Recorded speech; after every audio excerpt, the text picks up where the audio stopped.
अस्सलामु अलैकुम वरहमतुल्लाहि वबरकातुह। उम्मीद करता हूँ आप खैर व आफ़ियत से होंगे। 19 सूरतों पर मुश्तमिल हिफ्ज़ व नाज़रा कोर्स की अल्हम्दुलिल्लाह 5 क्लासें मुकम्मल हो चुकी हैं और इन 5 क्लासों में सूरह यासीन की 15 आयात को पढ़ चुके हैं। सूरह यासीन की आयत नंबर 1 से आयत नंबर 15 तक इन 15 आयात को पहली 5 क्लासों में अल्हम्दुलिल्लाह पढ़ चुके हैं।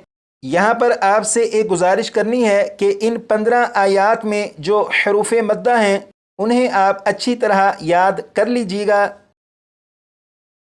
जैसे यहाँ पर देखें, ये है हरूफ मद्दा। हरूफ मद्दा 3 हैं, अलिफ, वाव, या। अलिफ से पहले ज़बर हो तो अलिफ मद्दा होगा। जैसे यहाँ पर देखें, ये है अलिफ और अलिफ से पहले बा के ऊपर ज़बर है। जब अलिफ से पहले ज़बर है तो ये अलिफ अलिफ मद्दा हुआ। इसी तरह यहाँ पर है वाव साकिन से पहले पेश हो तो वाव मद्दा होगा। यहाँ पर देखें, ये जो वाव है वाव के ऊपर जज़्म है। जब वाव के ऊपर जज़्म है तो ये वाव वाव साकिन हुआ और वाव साकिन से पहले बा के ऊपर पेश है। और कायदा ये है कि अगर वाव साकिन से पहले पेश हो तो वाव मद्दा होगा, लिहाजा ये जो वाव है ये वाव मद्दा हुआ।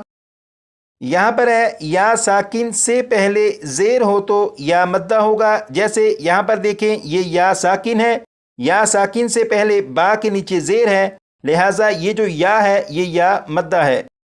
यहाँ पर लिखा है हरूफ मद्दा को एक अलिफ के बराबर खींचकर पढ़ते हैं। इसका मतलब ये है कि ये जो हरूफ मद्दा हैं, अलिफ, वाव, या, इन तीनों हरूफ मद्दा में से हर हर्फ मद्दा को एक एक अलिफ के बराबर खींचकर पढ़ते हैं। इन 15 आयात में जो हरूफ मद्दा हैं, अगर आप इन्हें अच्छी तरह याद कर लेंगे तो इसके बाद मज़ीद 5 क्लासें जब आप पढ़ चुकेंगे, यानी क्लास नंबर 10 तक जब आप पढ़ चुकेंगे, तो उसके बाद मज़ीद कुछ कवायद की तरफ, जैसे खड़ी हरकात की तरफ आपकी तवज्जो दिलाऊंगा। तो इसी तरह हर 5 क्लासों के बाद कुछ ना कुछ कवायद की तरफ आपकी तवज्जो दिलाता रहूँगा। साथ हरूफ तहज्जी की अदायगी की तरफ भी तवज्जो दिलाता रहूँगा। तो इस तरह 4 महीनों में जब आपका ये कोर्स मुकम्मल होगा तो तजवीद के कवायद भी आपको मज़ीद अच्छी तरह याद हो चुके होंगे, हरूफ तहज्जी की अदायगी भी मज़ीद बेहतर हो चुकी होगी। तो इस 4 महीनों पर मुश्तमिल कोर्स को करने के बाद जब आप पहले सिपारे से सबक पढ़ना शुरू करेंगे तो आपके लिए 1 रुकू, 1.5 रुकू या 2-2 रुकू सबक याद करना मुश्किल नहीं रहेगा, क्योंकि कवायद भी आपको याद होंगे, हरूफ की अदायगी भी बेहतर होगी, आपका लहजा भी बेहतर हो चुका होगा। तो आपके लिए ज़्यादा सबक याद करना मुश्किल नहीं रहेगा। इसलिए गुजारिश ये है कि इन 15 आयात में जो हरूफ मद्दा हैं उन्हें आप अच्छी तरह याद कीजिएगा।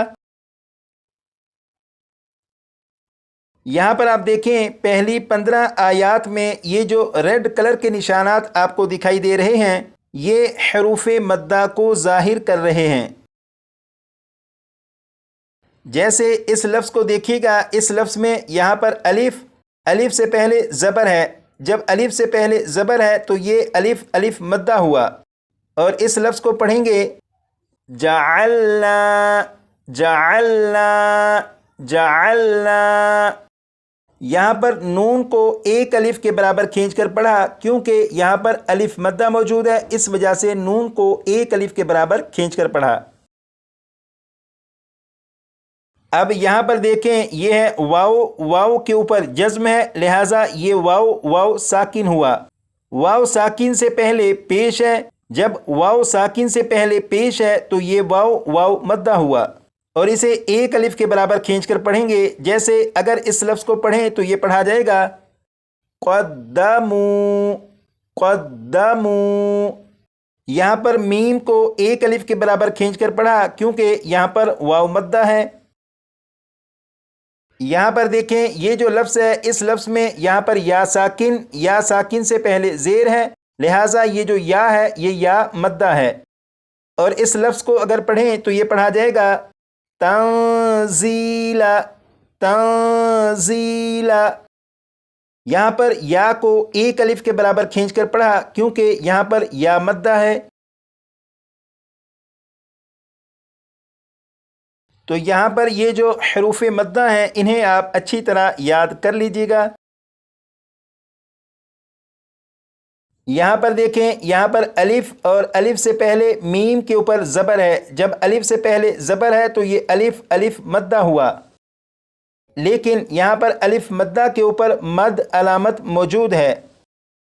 اب یہاں پر دیکھیں، یہاں پر بھی الف مدہ موجود ہے، لیکن الف مدہ کے اوپر مد علامت موجود ہے۔ تو یہ جو دونوں الف مدہ ہیں انہیں ایک ایک الف کے برابر کھینچ کر نہیں پڑھیں گے۔ اب یہاں پر دیکھیں، یہ جو لفظ ہے اس لفظ میں یہاں پر واو ساکن سے پہلے پیش، لہٰذا یہ واو مدہ ہوا، اور اس لفظ پر جب وقف کریں گے تو وقف کی حالت میں یہ جو واو مدہ ہے اسے ایک الف کے برابر نہیں کھینچیں گے۔ تو یہاں پر الف مدہ کو اور یہاں پر واو مدہ کو ایک ایک الف کے برابر کیوں نہیں کھینچیں گے؟ یہ قواعد آپ پڑھ تو چکے ہیں، لیکن آگے کی کلاسوں میں ان قواعد کی دوبارہ دہرائی کریں گے تاکہ یہ قواعد مزید پختہ اور مضبوط ہوں۔